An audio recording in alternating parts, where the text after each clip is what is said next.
Hola a todos, bienvenidos de nuevo a este espacio de 3 lecciones.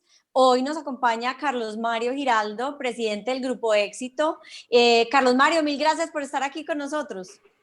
Cristina, muchas gracias, y Miguel también por esta invitación tan especial y especialmente la oportunidad de compartir con los estudiantes y con los profesores.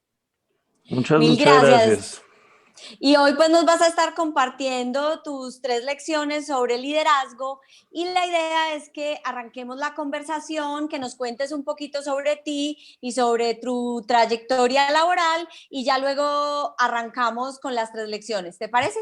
Perfecto, perfecto. Bueno, No, adelante. yo comienzo por decir, yo soy abogado, que es poco frecuente al frente de las empresas, pero la vida lo va llevando uno por distintos caminos. Soy abogado de la Universidad de Medellín, absolutamente enamorado de mi profesión. Creo que me ha dado mucho para tener un sentido humanista de la vida al momento de ver los problemas. Y especializado en Derecho también en la Universidad de Tulane, luego con muchas, llamémoslo, programas en distintas universidades en Mercadeo y Administración.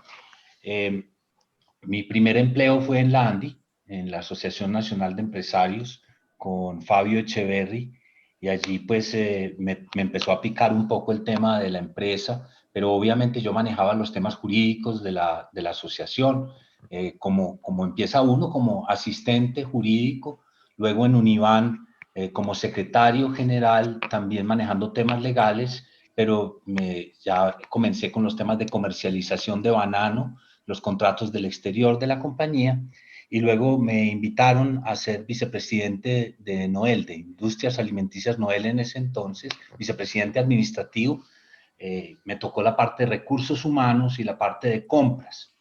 Me ofrecí, porque literalmente me ofrecí para la parte internacional cuando quedó vacante, porque me encantaba.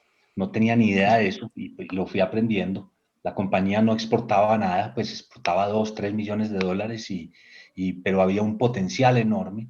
¿Y la experiencia en Univan había tenido un pedacito ahí comercial también o ese fue la primera aproximación? Totalmente comercial, porque pues yo iba con el presidente de la compañía a negociar los contratos con los holandeses, con los italianos, y entonces pues tú haces los contratos desde el punto de vista legal, pero te toca hacer la negociación. Por Y me supuesto. tocaba hacer después el seguimiento con los clientes e igualmente interactuar con todos los productores bananeros de las zonas de Urabá y de Santa Marta. Entonces fue además una experiencia humanamente muy rica, muy rica, muy agradable.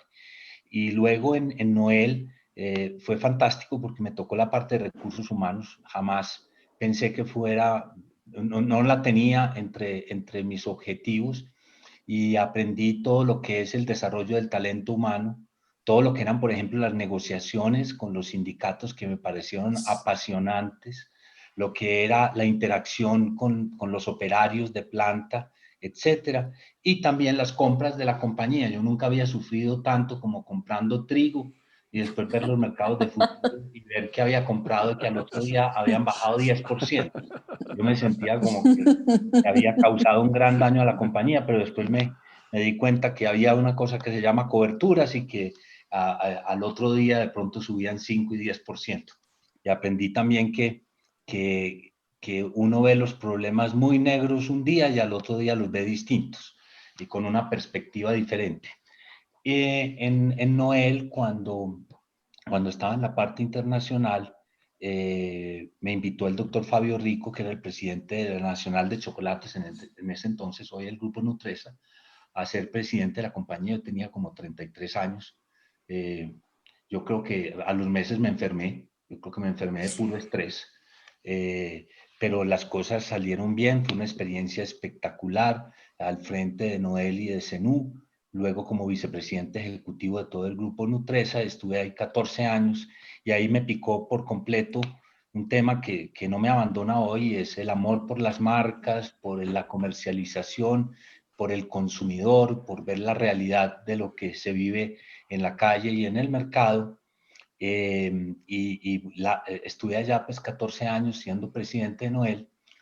Gonzalo Restrepo me pidió una vez una cita, éramos pues muy cercanos como empresarios, me dijo, Carlos, quiero que me acompañes en el éxito como presidente operativo dentro de un proceso de sucesión de la compañía. Fue una de esas decisiones difíciles de la vida. Ay, sí. Yo estaba muy bien, yo estaba muy contento, además, amé siempre todos mis años en Noel y en Zenú, pero bueno, era un momento también como de enfrentar un reto distinto, de ver el consumidor ya de primera mano, ya no a través de un cliente, sino en la línea de cajas, llamémoslo así. Siempre me había encantado el retail, siempre lo había estudiado y asumí ese reto. Estuve 5 años trabajando con Gonzalo y luego de eso, pues ya en la presidencia ejecutiva de la compañía.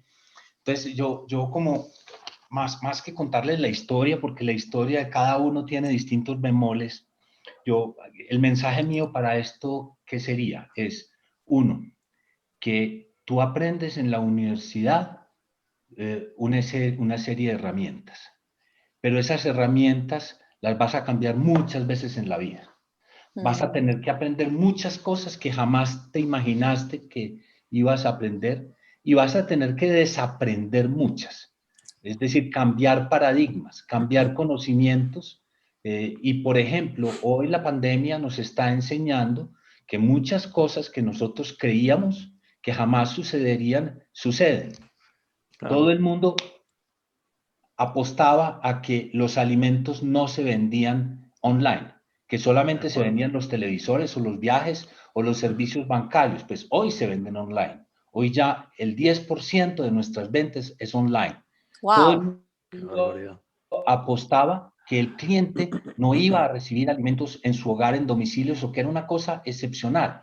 Nosotros acabamos a septiembre de completar 6 millones de despachos de domicilios este año, récord absoluto en el país y en América. 6 millones. 6 millones. Qué barbaridad. 6 millones directamente en los servicios de Éxito y Carulla y también con nuestro aliado exclusivo Rappi. Todo el mundo apostaba a que la venta iba a ser siempre la venta tradicional o que también que el mercado iba a ser un mercado en donde ganaba Walmart o ganaba Amazon o ganaba Mercado Libre o ganaba el Éxito, y la verdad es muy distinta.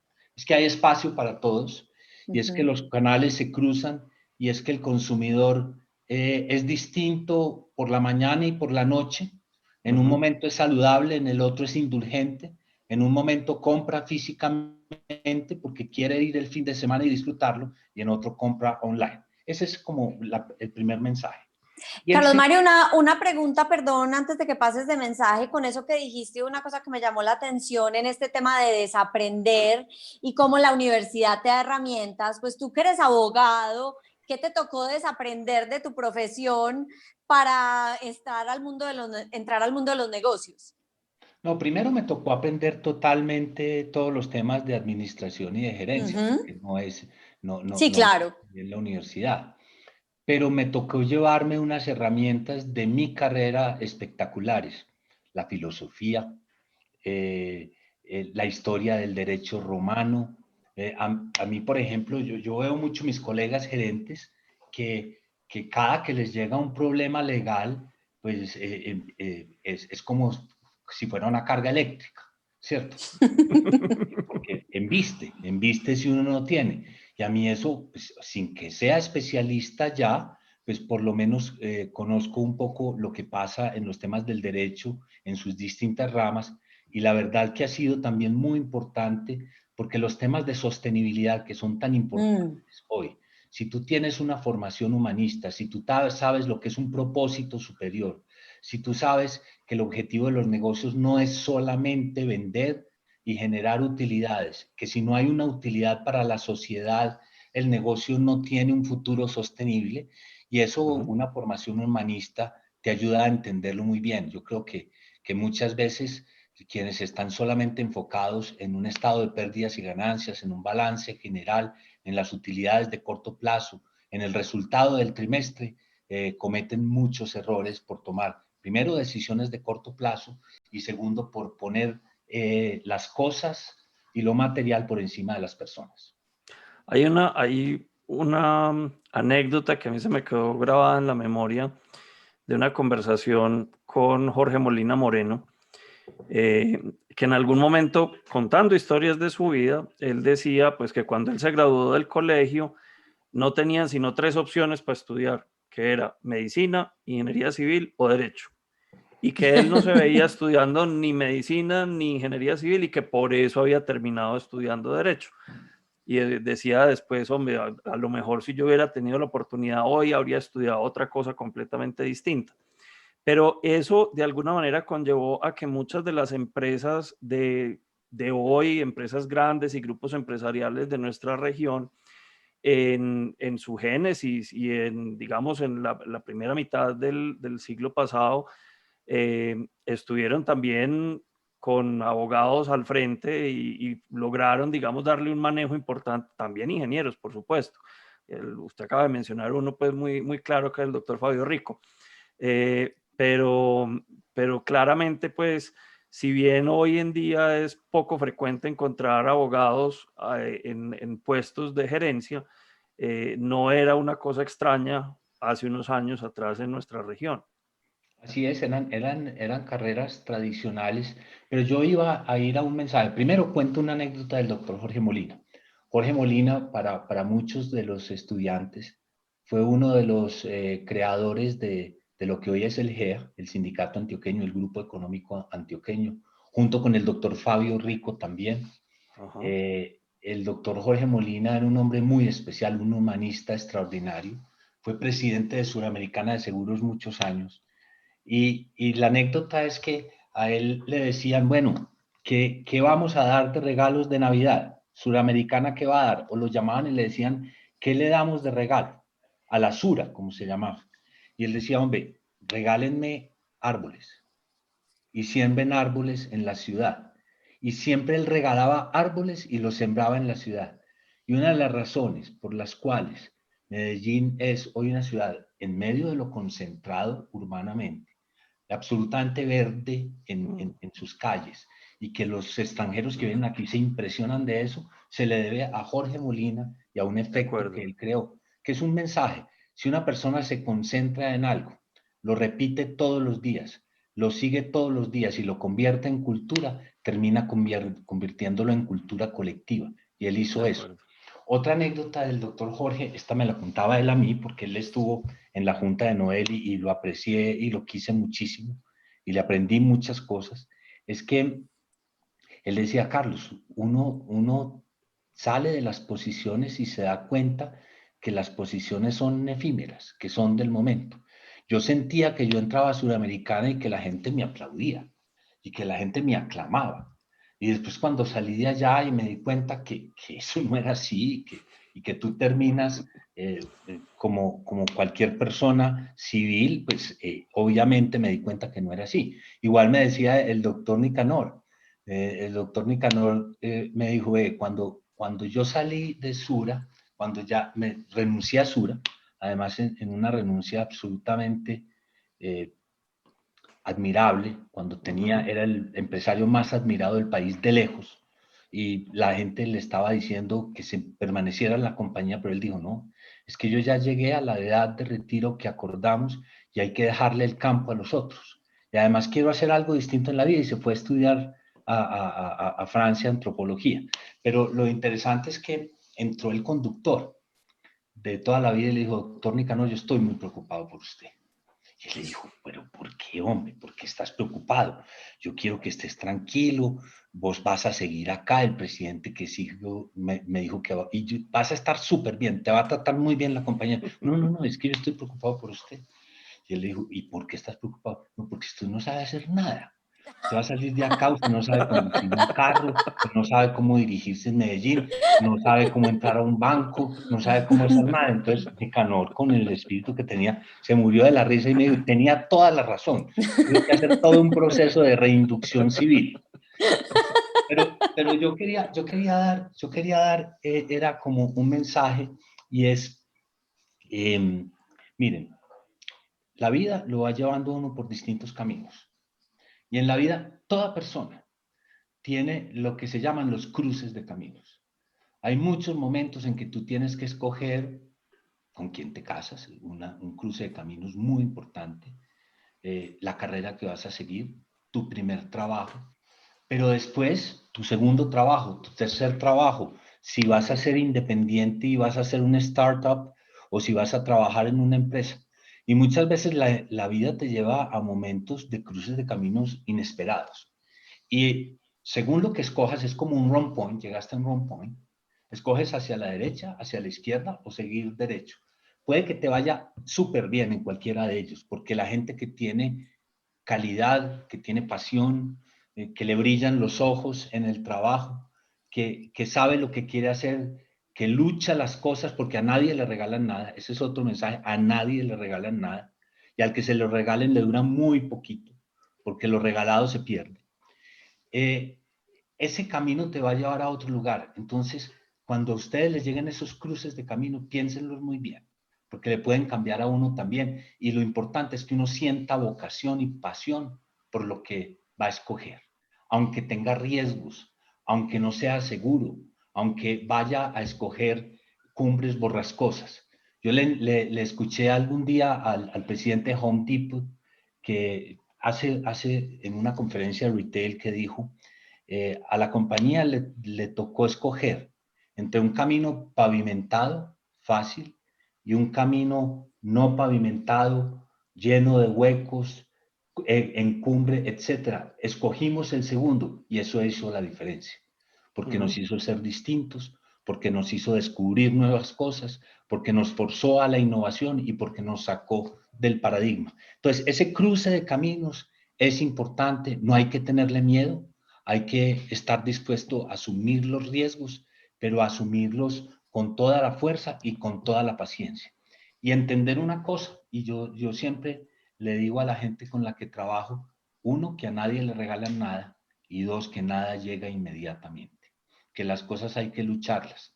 Don Shai Neme, un hombre que quise mucho, el fundador del grupo Neme, que era un hombre sirio-libanés que llegó a Colombia sin nada y forjó una empresa espectacular, me decía, Carlos, en su sabiduría me decía, Carlos, nunca se te olvide, los primeros cocos son para los pájaros.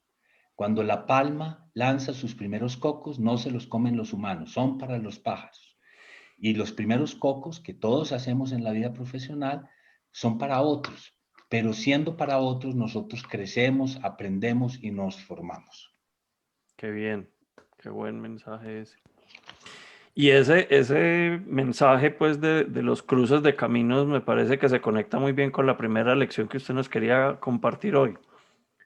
Sí, yo cuando estuve pensando en esto, me puse a pensar lecciones de gerencia. Si yo empiezo a hablarles de visión, misión, valores, si empiezo a hablarles de eh, tener financieramente de una manera sólida las cosas, es decir, las capacidades duras, creo que no doy el mensaje porque eso lo aprende uno en la universidad. Yo quisiera dar mensajes es de las cosas que uno aprende con la experiencia de la vida, con las experiencias buenas y con los golpes duros.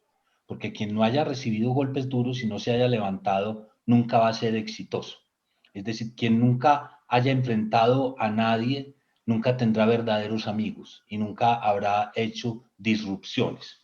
Entonces, la primera que yo digo es, para poder liderar, para poder dirigir, hay que haber sido liderado, hay que haber sido dirigido, hay que haber tenido la humildad de que otros manden, de escuchar y de aprender. ¿Y de aprender qué?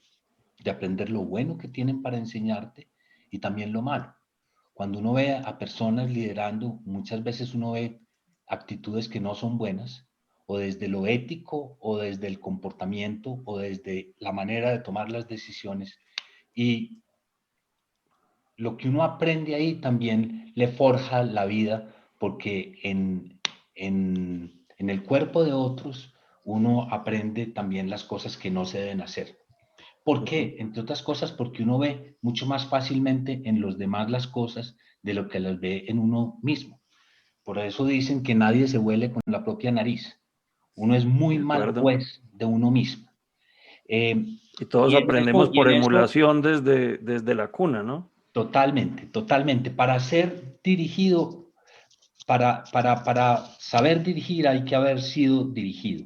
Los líderes que uno ha tenido son verdaderos maestros y yo he tenido la fortuna en la vida de haber sido dirigido con unos maestros extraordinarios.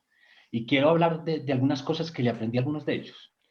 Al doctor Nicanor, quien era pues como el émulo de los líderes de su momento, no por ser presidente de una compañía súper importante, sino por sus características personales, por la credibilidad que generaba, por haber tomado la decisión inclusive de ser gobernador de Antioquia, separándose de su cargo para prestar un servicio público y ser tal vez uno de los mejores gobernadores que ha tenido Antioquia en su historia. Nicanor me decía muchas cosas en muchas conversaciones. Me decía, uno de los grandes mensajes, que además es un mensaje que ha quedado muy entronizado en la empresa paisa, es la rectitud, la honestidad, la pulcritud, el manejo sagrado de los activos de la compañía.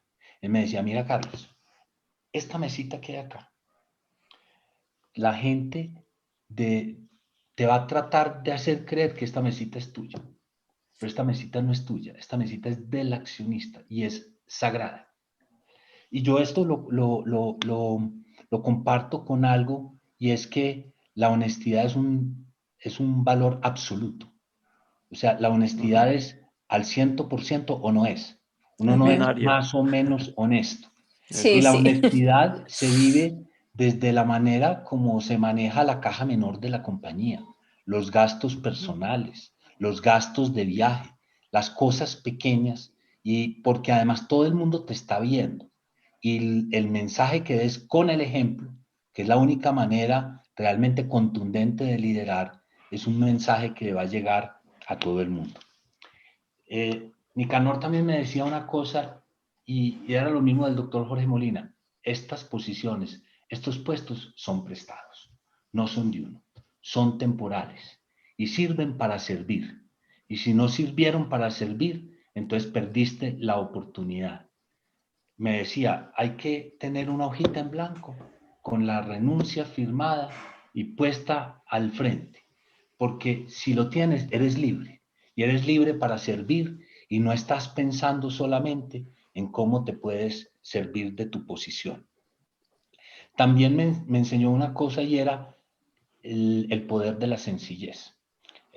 Porque muchas veces las posiciones de poder generan prepotencia, generan unas alturas artificiales, artificiosas y negativas, y absolutamente evidentes y chocantes.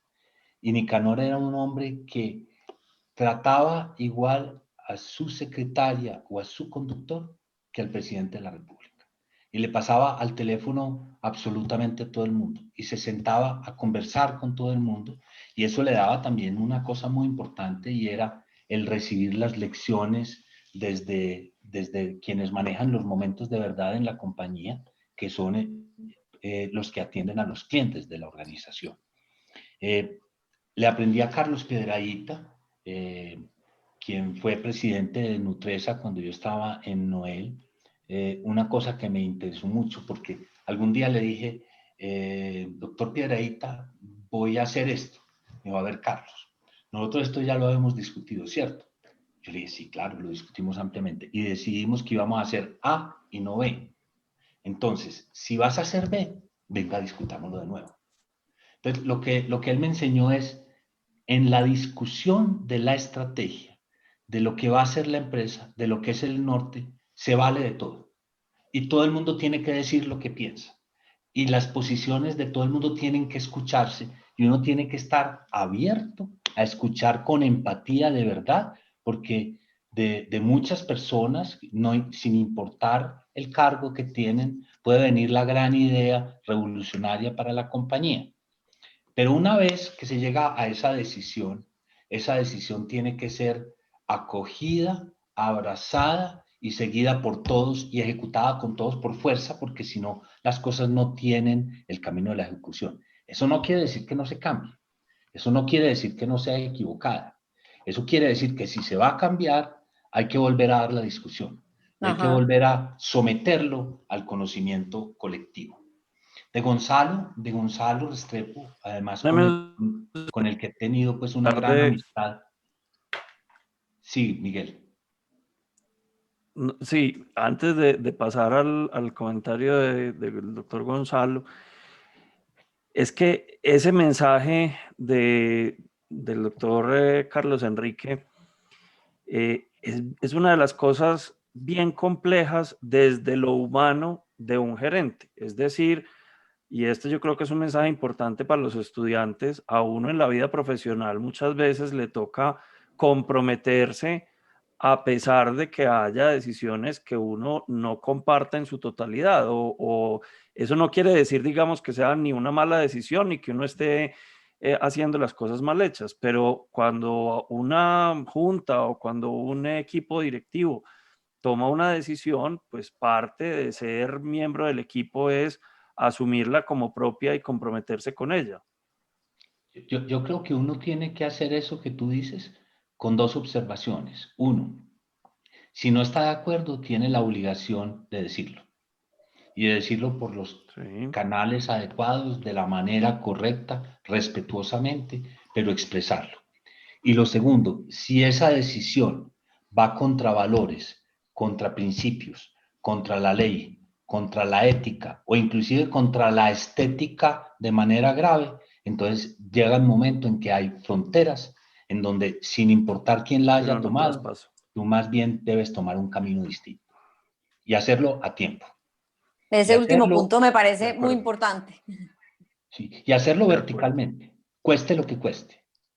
Porque si no, estás comprometiendo tu propia tranquilidad, tus propios valores y tu futuro igualmente.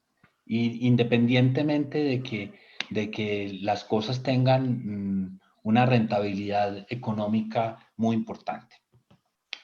Voy a Gonzalo, con Gonzalo además con quien tengo una muy bonita amistad, a quien sucedí, quien además en el momento de la sucesión me dijo, mira, te voy a hacer una intriga. Le dije, ¿qué vas a decir tú? Yo, no, la única intriga es que yo quiero seguir estando en la Junta de la Fundación Éxito, porque quiero seguir trabajando por la nutrición de los niños de Colombia.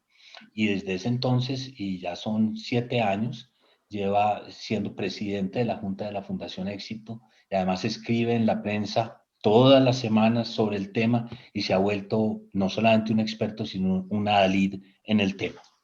Gonzalo me decía, Carlos, ve, yo me concentro en 2 o 3 cosas, en las 2 o 3 cosas que sé que son cardinales para el futuro de esta compañía. Pero por supuesto hay muchas otras cosas distintas a esas 3 que alguien las tiene que hacer. Entonces las demás, confío en quien las haga. Y yo recuerdo muchas veces las conversaciones con él. Yo llegaba con un listado de 20 cosas a decirle. Y arrancaba y cuando iba en la cuarta me decía, háblame de las realmente importantes. Y las otras, ni me digas, yo confío en vos. Y sé que las vas a hacer bien o que si no las haces bien, vas a hacer todo lo posible porque salgan bien. Háblame de las 3 importantes, de las 3 que tenés que decirme y concentrémonos en ellas. Entonces, eso se llama foco en lo fundamental, evitar las distracciones. Y eso se llama también renunciar a cosas. Hay cosas que uno tiene que renunciar para escoger una estrategia, hay que renunciar a otras cosas que no forman parte de la estrategia, que le quitan fuerza, que le quitan poder y que le quitan tiempo y que le quitan recursos económicos y lo más importante, recursos en el tiempo de la gente, del talento humano que tienes en la compañía. Y lo otro que le aprendí es el tema que ya hoy está catalogado y titulado como propósito superior. Y yo esto se los quiero decir a ustedes porque esto es fundamental en las compañías. Las compañías tienen un propósito social y económico, generar utilidades. Nosotros tenemos que vender, crecer las ventas, vender con utilidad, vender alimentos buenos, tener productos de calidad, abrir almacenes, abrir comercio electrónico, entrar a nuevos mercados, innovar en estrategias. Eso es parte del propósito del negocio. Pero las compañías tienen que cumplir un propósito superior, es decir, en medio de lo que yo estoy haciendo para mis dueños, mis accionistas, o para mis empleados, ¿qué estoy haciendo yo para mejorar el entorno en que vivo, la sociedad en que vivo, la ciudad en que vivo, el país en que vivo, el mundo en que vivo? Y esos propósitos superiores es, pues, obviamente para algunos, y nosotros en eso trabajamos durísimo, cuidar el planeta, sí. Acabamos de lanzar hoy el Carulla de 140 Fresh Market en Bogotá, con la primera oferta de carne sostenible en Colombia. La gente no sabe qué es Wow. eso, Qué pero no bien, importa. Es carne que viene de ganado, que está certificado, que nunca se deforestó en esa finca. qué ¿Sí? bien, súper. Acabamos de lanzar el primer almacén que se alimenta ya parcialmente de paneles solares. ¿Sí? Entonces, eso es súper importante. Ese tipo de cosas son muy importantes, pero el propósito superior, y fue muy lindo porque él y don Gustavo Toro, el fundador del Éxito, Sí, dieron una discusión y dijeron, hombre, ¿cuál va a ser el propósito superior de esta compañía? ¿Qué es aquello en que lo que nosotros como compañía podemos dejar un impacto, no para el comercio, no para los clientes, sino para el país? Y escogieron la nutrición infantil. Y nos pusimos un propósito que se lo pusieron ellos y yo lo recogí, que al año 2030 habrá cero desnutrición en Colombia. Hoy hay 550.000 niños de menos de 5 años con desnutrición crónica, que a los 1000 días se forma el 80% del cerebro de un niño. Si no llegaste a tiempo, ese niño va a llegar con dificultades para asumir la educación y va a tener la desigualdad social más importante que hay en la vida, y es no haber sido nutrido para no poder ser educado, para no poder estar en igualdad de condiciones en la vida. Y eso lo escogieron ellos. Y me dieron estos días una definición de propósito superior que me encantó. Y es, el propósito superior de una compañía debe ser aquella cosa que si esa compañía en teoría desapareciera, le faltaría al país. Aquella cosa, porque, y yo te digo, nosotros desaparecemos como compañía, pues, muy duro, pero alguien más va a vender televisores, alguien más va a vender alimentos, esas cosas se sustituyen, se rotan en los negocios, pero que haya alguien más que se la vaya a meter toda, que le vaya a meter todos sus recursos, las goticas, el producto del reciclaje, la decisión permanente de todos sus empleados, que todo el mundo en la compañía hoy dona voluntariamente hasta un día de salario al año también para la nutrición infantil, etcétera. Eso le faltaría al país.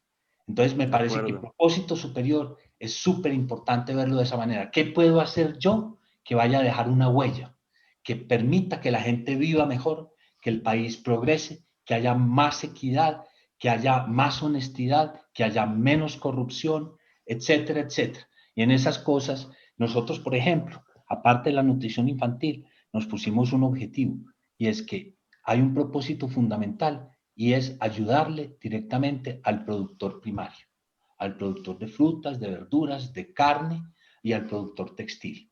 Hoy nuestros productos, el 50% de 50 millones de prendas que vendemos, el 50% se fabrican en talleres, en 100 talleres que están en todo el país, que emplean 8.000 personas, muchas de ellas madres cabeza de familia, y que ahora, por ejemplo, en esta crisis que al principio la ropa se vendió muy poco, los pusimos a fabricar tapabocas.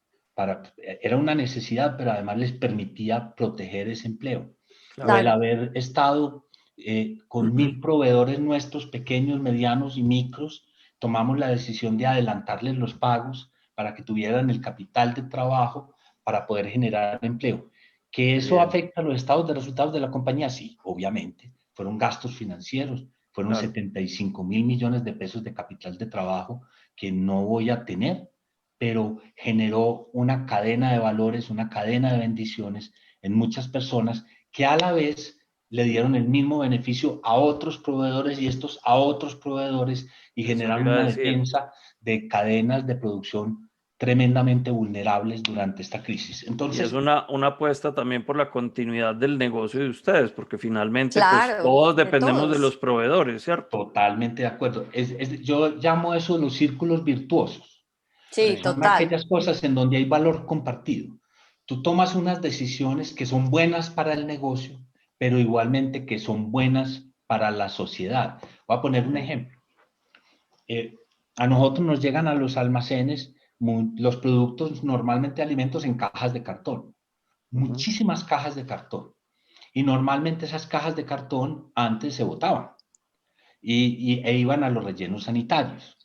Hoy en día tenemos unas cooperativas que las recogen en las bodegas de los almacenes, las organizan, ese cartón se le vende a Cartón Colombia. Somos el 10% de la materia prima de Cartón Colombia. Es Wow. decir, Puede ser. ya dos efectos. Uno, ese cartón, 22.000 toneladas al año, no van al relleno sanitario. Dos, 10% menos de árboles que se tumban porque no se Claro. necesitan, porque ya hay una materia prima. Y tres, eso genera cerca de 10.000 millones de pesos en la venta que van a la Fundación Éxito para la nutrición de los niños. Entonces yo llamo eso un círculo virtuoso, un círculo De que es Total. bueno acuerdo. para todo el mundo, es bueno para Cartón, es bueno para la sociedad, es bueno para la fundación, es buena para el éxito. Y ese tipo de cosas son muy importantes. Mi primer jefe fue Jairo Escobar en la parte jurídica, y en la Andy luego tuve como jefe a Fabio Echeverri, un hombre muy reconocido en este país, y al doctor Fabio yo le aprendí muchas cosas. Primero, el cuidar el detalle, el cuidar el detalle. Y aprendí una cosa que después le oí a varios, y es: Dios está en los detalles. Uno puede estar pensando en la gran cosa, pero si no cuida el detalle, pues la gran cosa se queda sin ejecutarse. Y les doy Claro. una anécdota para que vean el cuidado del detalle del doctor Fabio.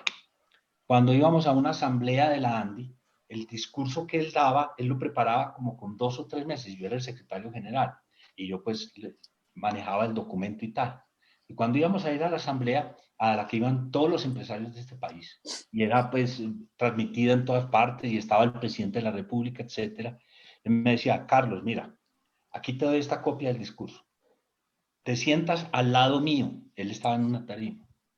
Si en cualquier momento yo me traspapelo, tú me sacas el discurso exactamente en esa página y me lo pasas inmediatamente.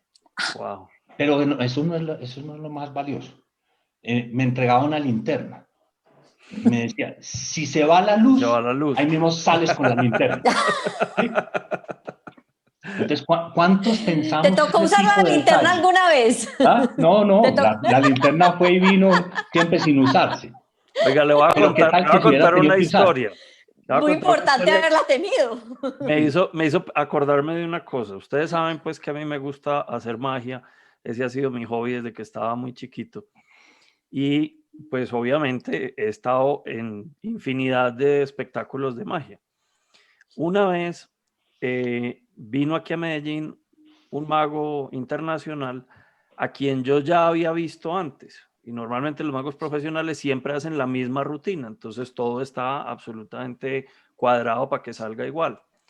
En un momento del espectáculo, el tipo tenía una bola de tenis en la mano, la hacía rebotar 2 veces, la tercera vez la tiraba al piso y de ahí salía una paloma.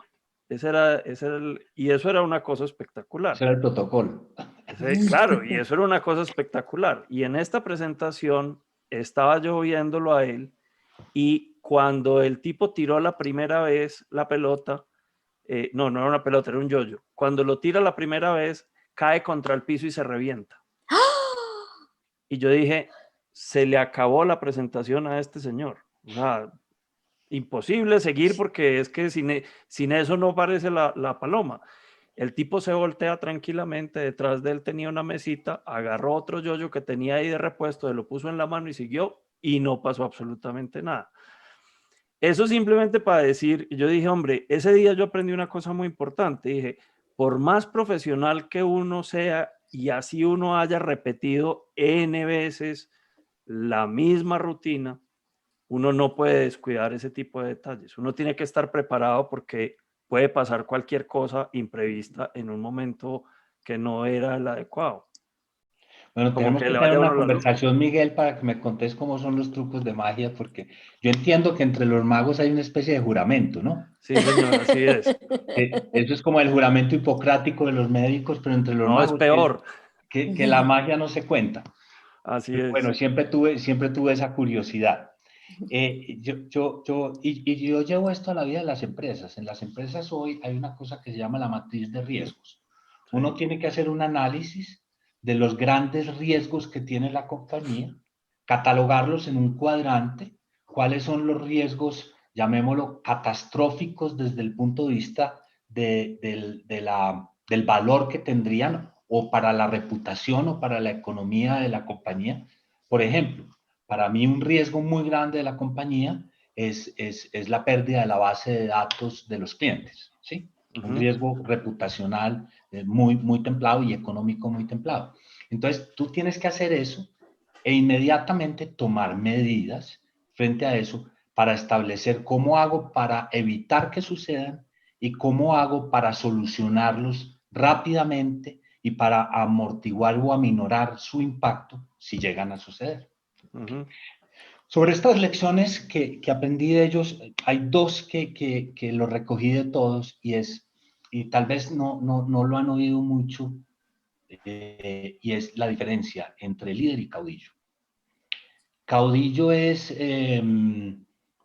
Hugo Chávez. Caudillo es Trump. Son personas, caudillo es Hitler. Pero no estoy hablando solo de los negativos, puede haber caudillos muy positivos, Jack Welch, el presidente emblemático de De General Electric, G. era caudillo, ¿sí? ¿Qué es un caudillo? Un caudillo es una persona con un carisma impresionante, con una capacidad de expresión impresionante y con una capacidad de movilizar las masas. Y hay caudillos que son líderes también. Pero el liderazgo no es un caudillismo. El liderazgo muchas veces es silencioso. El liderazgo se hace con el ejemplo. Y leí hace unos días una definición de liderazgo que me encantó. Y decía, líder es aquel que logra que la gente diga, lo hicimos todos. ¿Sí? No lo hice yo, sino lo hicimos todos. Y para eso, primero delegar y después darle reconocimiento a la gente que hace las cosas es absolutamente importante. Los últimos serán los primeros. Aparece en la Biblia. Y eso es absolutamente verdad en la vida de los negocios. Si tú te pones de último y le das la oportunidad a tu gente de que brille, al final brillamos todos. Y la otra es la diferencia entre poder y autoridad. Poder es lo que te da el cargo, te da la capacidad de invertir, de hacer unos presupuestos, de tomar decisiones, de movilizar muchas cosas. Pero la autoridad te la da el respeto, te la da no los títulos ni llamémoslo así, los puestos, sino que te da el reconocimiento de la gente, la credibilidad de la gente y el respeto de la gente. Entonces quería dejar también esas dos cosas. Y qué vaina, pero no vamos sino en la primera. No, Bueno, señor, pero tranquilo, estamos muy bien. Vamos para la vamos muy segunda bien. y estas las dos, tres las hacemos resumidas. Sí, no, otra de las cosas que yo quería dar como mensaje es el peligro de estar a 20.000 metros de altura. ¿Qué quiere decir eso? Quiere decir que los líderes muchas veces, por el tiempo que demandan los trabajos, por la cantidad de reuniones a las que tienen que asistir, por el nivel primero de delegación que tienen o en los vicepresidentes o en los gerentes o en los directores cada uno, hay una tendencia a alejarse de la realidad. Hay una tendencia a mirar la realidad desde 10.000 metros de altura, desde un avión y no desde el terreno, no desde donde están pasando las cosas. Y por lo tanto hay una tendencia a desfigurar la realidad y a que te desfiguren la realidad y que la mires solamente por lo que te dicen o por lo que te llega, que muchas veces, lamentablemente, son versiones tergiversadas o interesadas. Entonces, sacar un tiempo para vivir la realidad de donde estás trabajando, para interactuar con tu empleado, en el caso mío, con el empacador, con la cajera, con quien reabastece, con quien hace la distribución de los productos, con quien decide las estrategias de compra con nuestros proveedores, con quien maneja los sistemas de información, etcétera, etcétera, es absolutamente importante. Porque si no, te quedas en una urna de la realidad de las cosas. Y la otra es que siempre hay un riesgo, y ese riesgo hay que aminorarlo, de que creas que estás en un camino de rosas, que todas las cosas están perfectas, que todo está sucediendo bien y que solo con lo que te dicen que nada está pasando mal. Y la vida no es así. Pero para ello hay que evitar, y pues Rafael Arango, que trabaja en la escuela y con quien trabajé yo como vicepresidente de ventas en Noel, él sabe a qué me refiero yo, y se llama la ruta dorada. Y es cuando tú Ah, sales yo al me acuerdo de la mercado ruta dorada. y te muestran todo perfecto. De Entonces, acuerdo. a mí me ha pasado que va a llegar, no va a dar nombres, pero que va a llegar un presidente mundial de una compañía de consumo americana o europea y todo, y entonces quiere ir al éxito del country en Bogotá. Y entonces esa semana anterior, todos los funcionarios están allá, ponen todas las exhibiciones perfectas, ponen toda la publicidad perfecta, todas las exhibiciones especiales tienen que ser de ellos, etcétera, etcétera. Y después llega el hombre, pues yo los acompaño, da la ruta y sale feliz, porque pues su producto es el único que se vende en todo el almacén. Es el único que se vende en todo el almacén. Entonces yo lo que muchas veces me pregunto es, oíste, ¿será que este se la creyó? No, sí. ¿Por qué digo yo eso? Porque esa ruta dorada existe y nosotros tenemos que hacer la ruta de la verdad. Y la ruta de la verdad Claro. es salir, recorrer las tiendas, a veces sin avisar, conversar con la gente, conversar con los empleados, conversar con los clientes. Los clientes te van a decir la verdad. Ellos Sí. te van a decir la verdad, te van a decir lo que está doliendo, lo que no está funcionando, etcétera. Entonces, esto es muy importante. Y lo otro es la pirámide invertida del conocimiento. ¿A qué me voy a referir yo?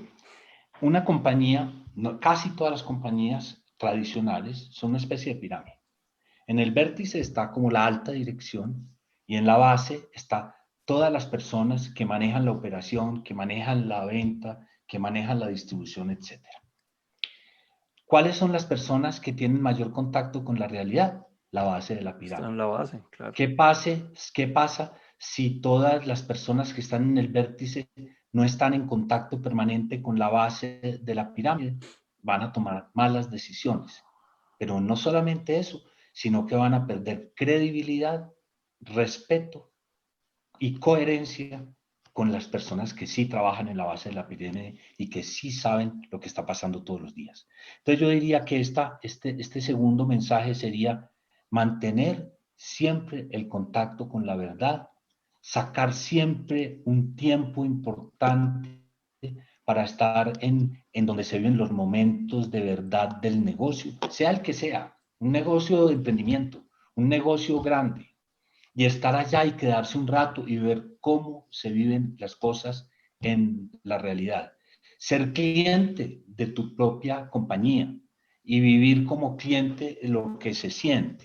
Entonces, ese es como un segundo mensaje y muchas veces por la complejidad del trabajo, por el tiempo que requiere, por la delegación que tenemos, perdemos esa noción de realidad, ese contacto con la verdad y nos metemos y nos aislamos en una urna de cristal. Total. Y como el tercer tema que yo quería poner sobre la mesa es la importancia de la gente con la que uno trabaja. Y esto es fundamental. Yo pienso que la decisión más importante que uno toma es la gente con la que va a trabajar. La calidad de la gente que va a trabajar, el potencial de la gente que va a trabajar, no necesariamente el conocimiento de la gente. Yo, en una conferencia de una vicepresidente de retail europea, le oí una cosa que me encantó.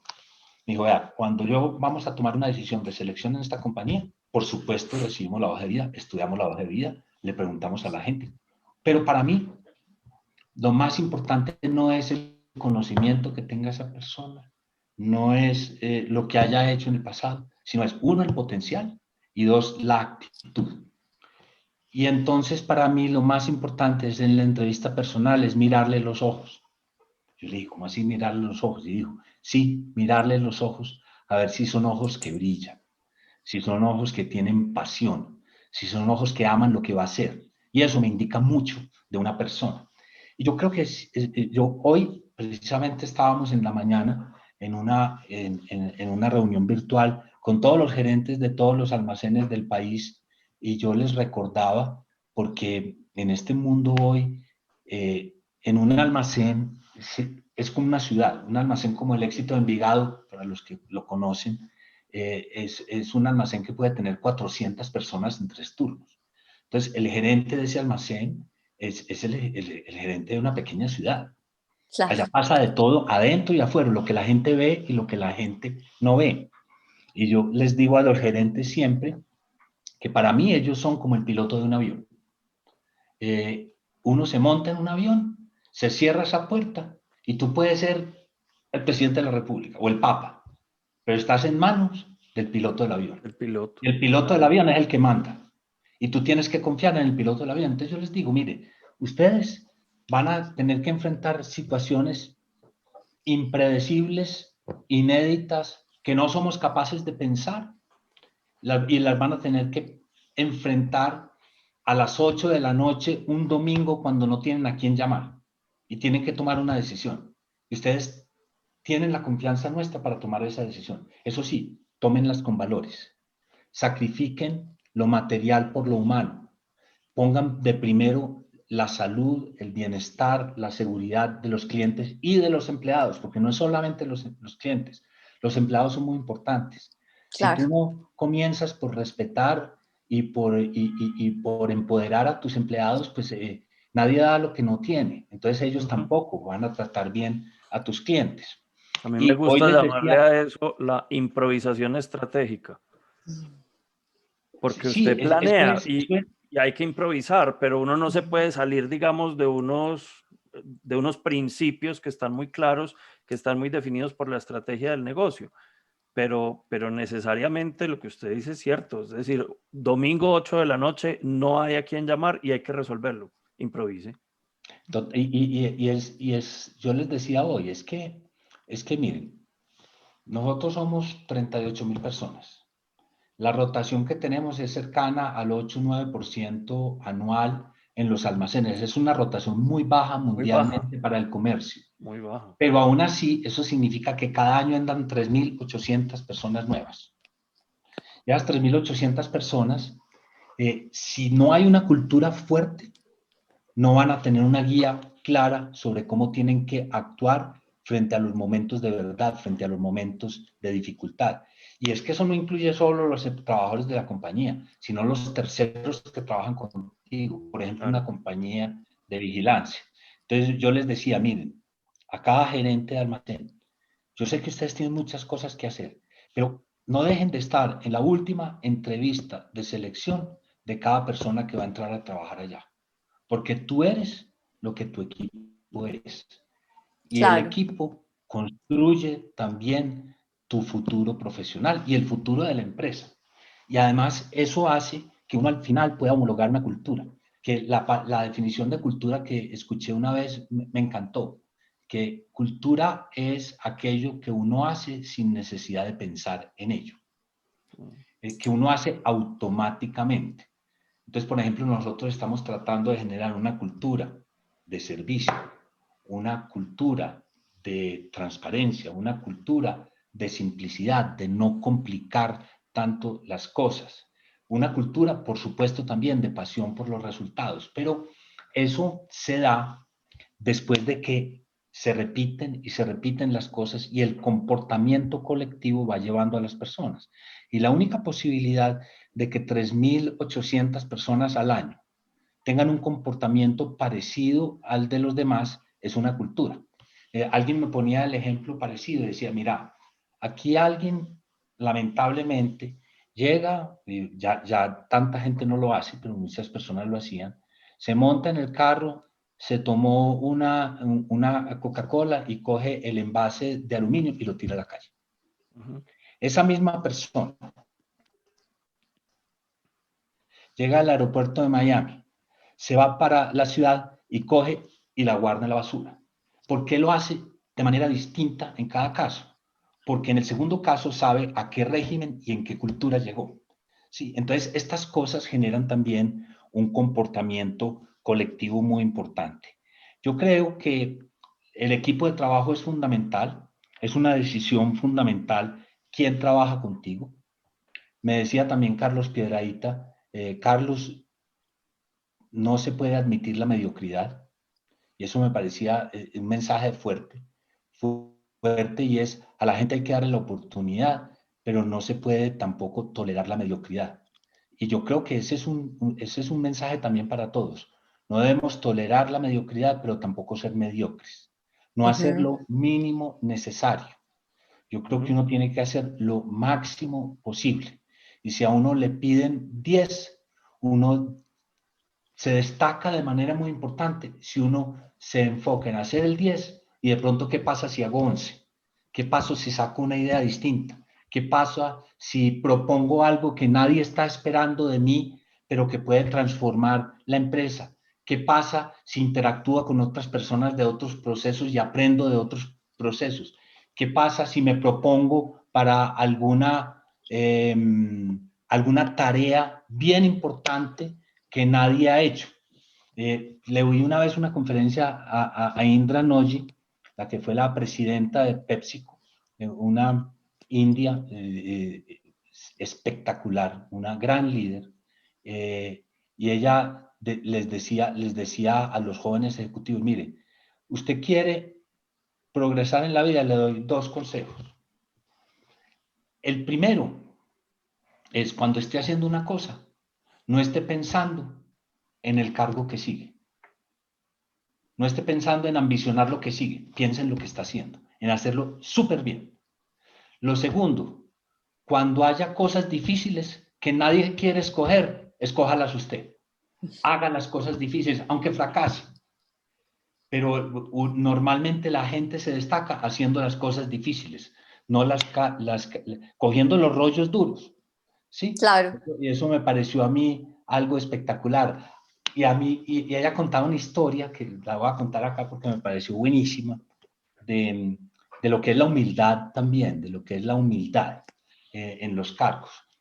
Indra hizo una carrera muy linda en PepsiCo, muy dura porque a ella, por ejemplo, desde el principio, ser hindú o india en Estados Unidos no era fácil, y ser mujer, entonces tuvo que pasar por una serie de experiencias muy complejas.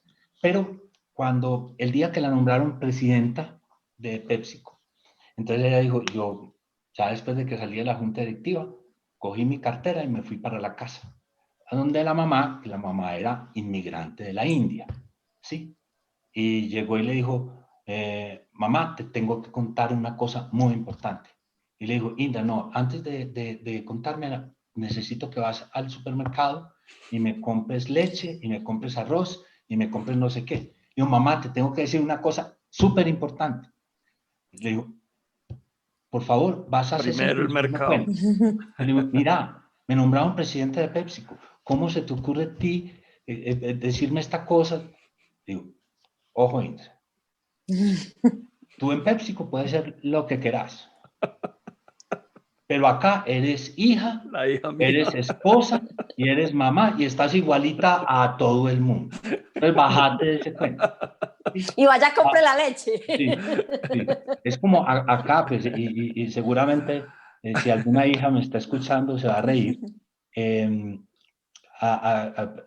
me ha pasado con mi esposa, que yo llego después del tren de la compañía y le digo tal cosa, hace tal cosa, tal otra. Digo, momentico, no me hables como a tu secretaria. Aquí vamos pianito. ¿Sí? Entonces, bueno. Pero lo que quiero decir es eso, es que hay otra cosa y es a tu gente hay que darle capacidad para acertar. Pero para darle capacidad para acertar, hay que darle capacidad también para errar, para cometer errores bien intencionados. Eh, la fuente de la innovación es el error, porque la innovación, uno no ve sino las innovaciones que salieron bien, uno no ve sino Mercado Libre, uno ve Rappi, etcétera. Pero detrás de una de esas hay 99 cosas que no salieron bien No salieron. y que no son historia y que nadie las cuenta. Claro. Pero el aprendizaje de las compañías se forma a partir de aproximaciones que no fueron perfectas, o que fueron totalmente imperfectas, o que no fueron perfectas, pero que dejaron un aprendizaje organizacional. Y ahí hay una anécdota que a mí me encanta de Sam Walton. Sam Walton fue el fundador de Walmart, un hombre excepcional, un hombre absolutamente brillante, pero sencillo y humilde. Y Sam Walton, cuando tenía ya miles de almacenes en Estados Unidos, y siendo Estados Unidos un lugar tan grande, pues cogía una avioneta y se iba de pueblo en pueblo y se iba a visitar los almacenes. Esto de bajarse de la urna de cristal y de estar en el lugar de la realidad.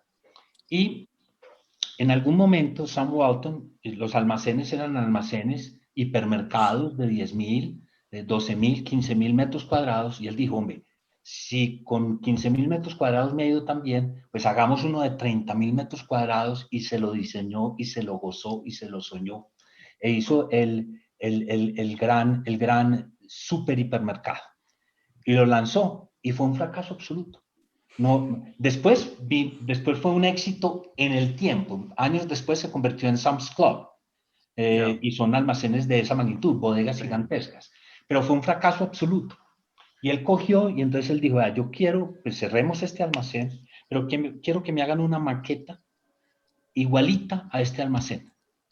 Y esa maqueta se convirtió en la condecoración más importante de la compañía, que se llama la condecoración Sam Walton. Y él iba, Wow. cuando llegaba a los almacenes, él decía, yo quiero ustedes me presenten y me cuenten la historia de innovación que no salió mejor intencionada de esta compañía, y me presenten a ese empleado. Y a ese empleado le daba la condecoración Sam Walton, porque él quería dar el mensaje de que la gente tenía que intentar, fracasar, recoger y volver a intentar, porque ese era el futuro de la organización. Entonces, ese es otro tema que me parece muy importante. Y obviamente, con el equipo hay que generar un ambiente de retos permanentes, de retos sucesivos, de retos ambiciosos, pero también celebrar los logros, celebrar las metas volantes. La vida de las empresas es como un Tour de Francia que nunca termina. Nunca hay meta final. Pero eso no significa que no haya que gozar las metas parciales, las metas volantes o las etapas que se logran. Y hay que crear también una sensación de amor por el riesgo y de que hay que arriesgar y hay que estar dispuestos a errar. Algún día una colaboradora me dio esta frase que yo la aplico mucho. Ella es actualmente la gerente de Carulla y me dijo, un barco está siempre seguro en puerto, pero no fue para eso para lo que fue hecho, ¿sí? Y entonces las empresas toman muchas decisiones que son decisiones seguras, pero normalmente les van a hacer seguir en lo mismo de siempre o tener un progreso muy gradual y pequeño. Si quieres dar grandes saltos, hay que salir a las aguas tormentosas. Yo lo hablo mucho con la gente y le digo, mire, usted tiene que tener aspiraciones importantes y una vez que las tenga, devuélvase en el tiempo. ¿Qué tengo que hacer yo para llegar allá? Si tú quieres pescar atunes grandes, pues tienes que llevar un anzuelo grande, tienes que llevar una cuerda gruesa y tienes que ir a alta mar y tienes que ir donde hay olas fuertes. Si te vas a pescar en la playa de Cartagena, pues lo máximo que sacas es un barbudo de este tamaño. Si te fue bien, pero nunca vas a sacar un atún. Entonces, ¿en qué va este cuento del barbudo y del atún? Si quieres sacar atunes, tienes que estudiar, tienes que trabajar, tienes que armarte de herramientas, tienes que tener objetivos ambiciosos, pero tienes que también entender que eso no se da de la noche a la mañana, que eso hay que lucharlo, que hay que prepararse, que hay que trabajar y que hay que ir en un aprendizaje permanente. Yo sé que se nos está acabando, pues, como Sí, el eso te tiempo. iba a decir, Carlos Mario, yo que me comprometí con el tiempo, nos quedan 4 minutos porque sé que te tienes que ir en 4 minutos. Yo invito a todo el mundo que si quieren mandarnos alguna pregunta, tenemos tiempo para una y mientras tanto Carlos Mario nos cuenta su ñapa. Sí, la ñapa es, yo una vez tuve un curso en Noel que me encantó y sí, se lo daba a toda la gente y ahorita en el éxito, que se llama gerencia efectiva. Y son como 10 principios de gerencia efectiva. Pero hay uno que a mí me parece súper importante y es la importancia de cuidar como un tesoro al ser humano. Y es duro con los hechos, suave con las personas. Sí. Cuando vas a hablar de algo y critica en privado y alaba en público. Y cuando vas a hacerle retroalimentación a la persona, tienes que hacerla, pero con hechos y datos. Y si eres duro con los hechos y los datos, ese no es un tema personal. Si atacas a la persona, acabas con la autoestima y destruyes la posibilidad de seguir adelante. Y aprendí una cosa que me encantó y que lo he visto en la vida, en lo positivo y en lo negativo, y es el efecto Pigmalión. Y el efecto, la gente me dice, ¿qué es eso? Inclusive, mírenlo en Google porque es muy bonito la historia del efecto Pigmalión. Pigmalión era un escultor, era un rey griego que era escultor y nunca se pudo enamorar de ninguna mujer, idealizaba a una mujer, entonces se dedicó a esculpir la mujer ideal. Y algún día terminó con una escultura perfecta de la mujer como él se la idealizaba, pero era una escultura de piedra. Y el hombre estaba idealizando a esa mujer y fue tan fuerte esa pasión y ese sentimiento de él que Afrodita, la diosa, se compadeció de él y entonces le dio vida a esa mujer. Entonces esa escultura se volvió una mujer viva y el efecto Pigmalión, ¿qué quiere decir? Que lo que tú le dices a tu gente, positivo o negativo, termina convirtiéndose en realidad. Lo que tú le dices a tus hijos, si tú le dices a tu hijo, es que tú eres un incapaz, tú no eres capaz de hacer esto, pues tu hijo se la va a creer. Y si le dices, tú eres capaz de lograrlo, tú lo puedes lograr, tú lo puedes luchar. Y eso en la gerencia es súper importante, porque al final tú logras con tu equipo el efecto Pigmalión. Por supuesto, no es un efecto de sueño ni de ilusión, las cosas hay que trabajarlas, pero sí creer en la gente y hacerle creer a la gente que ellos lo pueden lograr. Y la autoestima de las personas, de los equipos, es demasiado importante. Eso sí que es importante para quienes estamos en el mundo de la educación. Aprender a interiorizar esa forma de conectarnos con nuestros estudiantes para potenciar todo lo positivo de ellos. Bueno, entonces, Carlos Mario, como yo sé que estás, te tienes que ir en 1 minuto. Miguel, ¿alguna pregunta? No, tengo 5 minutos si quieren. 5 minuticos para una No pregunta. tenemos todavía ninguna pregunta. Vea, están todos muy juiciosos con tu tiempo, Carlos Mario, me parece Ha buenísimo también. habido varios comentarios. Rodrigo Botero ha mandado varios comentarios con respecto pues a los mensajes que nos han ido llegando. Aquí llegado ya un par de preguntas, ya las voy a leer. Haciendo pues como mucho énfasis en la importancia y en el valor de los mensajes que nos ha ido dejando sobre el talento y sobre el manejo de las personas y sobre una gerencia muy desde lo humano. Hay una pregunta de Santiago Molina que dice, ¿alguna recomendación para alguien que está terminando derecho pero no se quiere dedicar a esto en el futuro? Y enseguida dice, ¿cómo es posible que estudiando una carrera tan específica como derecho se pueda llevar a hacer otras actividades laborales o profesionales diferentes. Sí, pues yo te digo, María Isabel, mi segunda hija, terminó Derecho, le fue súper bien, ama el Derecho, pero no quería dedicarse al Derecho. De hecho, trabajó un rato en una oficina de abogados y en este momento está trabajando en Bogotá en una ONG, prestando servicio a la sociedad y está feliz haciéndolo. Yo creo que uno labra su propio futuro y la carrera que haga le sirve como punto de partida, no como punto de llegada. Súper chévere. Muy importante eso.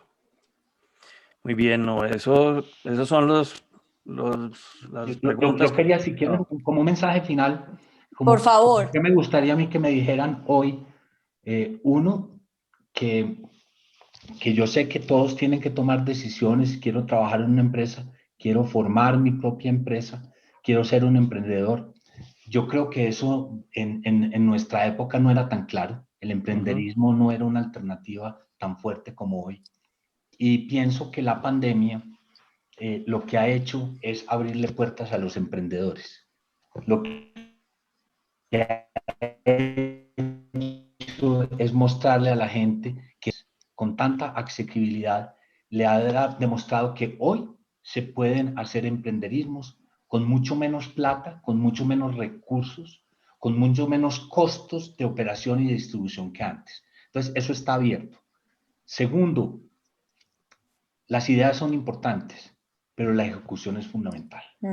Entonces, hay en este momento la diferencia entre Zoom, por ejemplo, o la diferencia entre Teams y otros muchos de esas mismas herramientas que se lanzaron al mismo tiempo, fue la capacidad de ejecución. Y Teams, pues, ok, es Microsoft, pero Zoom era un emprendedor chiquitico y lo logró hacer con base en una capacidad de ejecución. Entonces, la ejecución es muy importante. Y tercero, yo creo que los negocios son muy importantes, son apasionantes, pero al final del día, cuando tú llegues, te realices profesional y mires hacia atrás, tienes que mirar que construiste, que creciste empresa, que generaste valor, pero también que dejaste una huella social, que le ayudaste a la gente, que permitiste que hubiera gente que creciera, que trataste bien a la gente, que permitiste que muchas otras personas con las que trabajaste hoy sean o hayan crecido y hayan crecido a partir de un trabajo en equipo y colectivo. Eso es súper importante. Y yo sé que todos ustedes tienen hoy un alma de sostenibilidad muy importante y no necesariamente son excluyentes trabajos en favor de la comunidad y trabajos en la empresa. Las empresas hoy yo creo que están mucho más comprometidas con todos los temas de sostenibilidad en el buen gobierno, en lo ambiental, en el desarrollo de la gente, en la equidad de género, en todo este tipo de cosas. Y yo creo que estamos en un momento de cambio, pero yo lo veo como positivo y como lleno de oportunidades. Vamos a tener que luchar muy duro contra el desempleo en Colombia. Se nos vienen unos meses muy templados, con 6% más de desempleados en Colombia, con 2 millones de desempleados, y vamos a tener que poner todo nuestro granito de arena para aportarle a tanta gente que está sufriendo. Pero tengo un mensaje de optimismo. Me encanta trabajar con los egresados de la universidad. Creo que es gente que llega con una gran capacidad de ejecución y de trabajo. Solamente les digo, tengan paciencia, trabajen duro y entiendan que a nadie le regalan nada y que uno tiene que irse ganando las cosas poco a poco y que llegarán cruces de caminos y ojalá puedan tomar las decisiones correctas. Carlos Mario, de verdad que mil gracias por haber estado con nosotros hoy. Sabemos que tienes una junta muy importante en 15 minutos, entonces gracias por habernos regalado estos minutos de más y gracias por todas estas lecciones. Aprovechamos pues para despedirte, nosotros nos vamos a quedar 5 minuticos más contándole a la gente que viene para 3 lecciones, pero finalizar simplemente con ese gran agradecimiento. No, a ustedes, Cristina, Miguel, muchas gracias. Para mí es un placer. Y un saludo, pues un poco sin verles las caras a todos los que tuvieron la oportunidad de estar aquí conectados. Muchas gracias. Una buena tarde. Listo. Gracias, Carlos Mario, y suerte en tu junta. Una buena tarde, que estén bien. Gracias, que estés bien. Bueno, Cristi, hagamos un recuento rápido de esas 3 lecciones que nos acaban de quedar ahorita, si te parece. Claro, perfecto. Carlos Mario nos dio unas excelentes lecciones de liderazgo y arranquemos con la primera, que tiene que ver que para liderar hay que haber sido liderado. Esa me encantó porque al final el ejemplo y liderar con el ejemplo es una de las cosas más importantes, y en su lección él muestra cómo el ejemplo lo impactó. Entonces, Claro. me parece que desde los dos puntos de vista es bien interesante. Y una cosa que él decía como parte de eso era, cuando uno realmente es líder es cuando logra que la gente diga que lo hicimos entre todos. Esa fue una frase que me encantó. Algo De que para acuerdo. ti ahí en esa lección haya además sido interesante o que haya llamado tu atención. No, pues me encantó sus anécdotas con esos 4 personas, bueno, 5 personas que Sí, mencionó. Em, y además, pues me pareció súper importante el mensaje de uno no confundir el caudillismo con el verdadero con el liderazgo, ¿no? verdadero liderazgo, de Me acuerdo. pareció espectacular.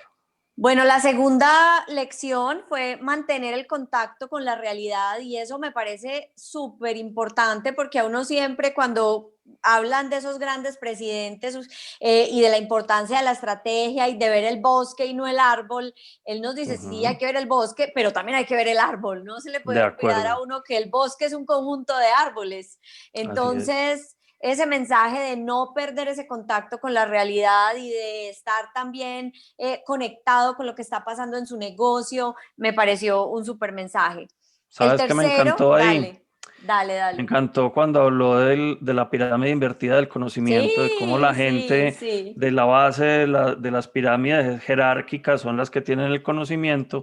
Y me sí, encantó además porque me hizo pensar en nuestro 3 lecciones de hace 8 días, cuando Pedro Estrada nos decía que para él es muy valioso ese operario de la fábrica, que es el de que sabe acuerdo, cómo funciona una hiladora, no sé qué. de acuerdo. Entonces, creo que es un mensaje súper valioso. Sí, que conecta con otros que muchos que hemos oído de otros invitados. Y por Así es. último, lección, sin ir a la ñapa, la importancia de la gente y del equipo de trabajo. También otro mensaje que hemos oído de muchos de nuestros invitados, como él dice que esa es la decisión más importante de un líder, con quién se rodea, porque al final realmente, y como nos lo contó en el ejemplo con el presidente anterior del éxito, que le decían a usted, dígame las 3 más importantes, el resto yo De confío en acuerdo. usted. ¿Y por qué confía en usted? Porque la gente es lo más importante, y la decisión más importante es quién me rodea. Entonces, un invitado espectacular, y su última ñapa sobre los temas de gerencia efectiva, alrededor de también con ese tema tan humano y de valorar a la gente, cómo ser duro con los hechos cuando se da retroalimentación y suave con las Suave personas. con las personas. Entonces, Espectacular. sí, una tarde muy, muy chévere y llena de aprendizajes.